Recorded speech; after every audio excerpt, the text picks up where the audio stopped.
Microsoft Windows ప్రపంచవ్యాప్తంగా అనేక మంది వినియోగదారులను ఇబ్బందుల్లో పడేసింది. కంప్యూటర్లలో Windows blue screen of death లోపాన్ని ఎదుర్కొంటున్నారు.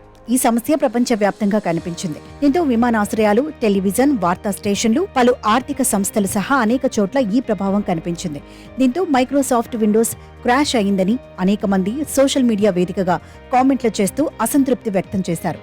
అయితే ఈ సమస్యకు కారణం ఇటీవలే విడుదలైన క్రౌడ్ స్ట్రైక్ కావచ్చని తెలుస్తోంది. క్రౌడ్ స్ట్రైక్ అనేది యాంటీవైరస్. ఇది ఎండ్ పాయింట్ సెక్యూరిటీ కంపెనీ. వినియోగదారులు ఈ బీసీఓడి లోపాన్ని పొందడం ప్రారంభించిన వెంటనే క్రౌడ్ స్ట్రైక్ సమస్య వచ్చింది. ఈ క్రమంలో మైక్రోసాఫ్ట్ క్లౌడ్ సేవలు కూడా కొన్ని గంటల పాటు నిలిచిపోయాయి. అమెరికాలో కొన్ని విమాన కార్యకలాపాలకు అంతరాయం ఏర్పడింది. మరోవైపు వినియోగదారులు మైక్రోసాఫ్ట్ 365ని యాక్సెస్ చేయడంలో సమస్యలను కూడా ఎదుర్కొన్నారు. ఈ సమస్య కారణంగా కొన్ని విమానాలు రద్దు కావడం విశేషం. చాలా మంది తమ రోజువారీ పనులను పూర్తి చేయడంలో ఇబ్బందులు ఎదుర్కొన్నారు. స్పైస్ జెట్ సహా అనేక కంపెనీలు తమ సేవలను రద్దు చేశాయి. టికెట్ల బుకింగ్ సహా పలు కార్యకలాపాలలో అవాంతరాలు ఏర్పడటంతో ఫ్లైట్స్ రద్దయ్యాయి. ప్రస్తుతానికి ఈ సమస్యకు శాశ్వత పరిష్కారం సూచించలేదు. అయితే క్రౌడ్ స్ట్రైక్ సమస్యను పరిశోధిస్తోంది.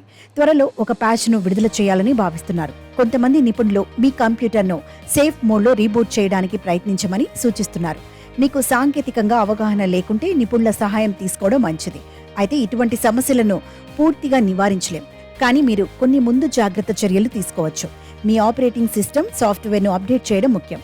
అలాగే ఏదైనా కొత్త అప్డేట్ను ఇన్స్టాల్ చేసే ముందు దాని సమీక్షలను చదవటం మంచిది.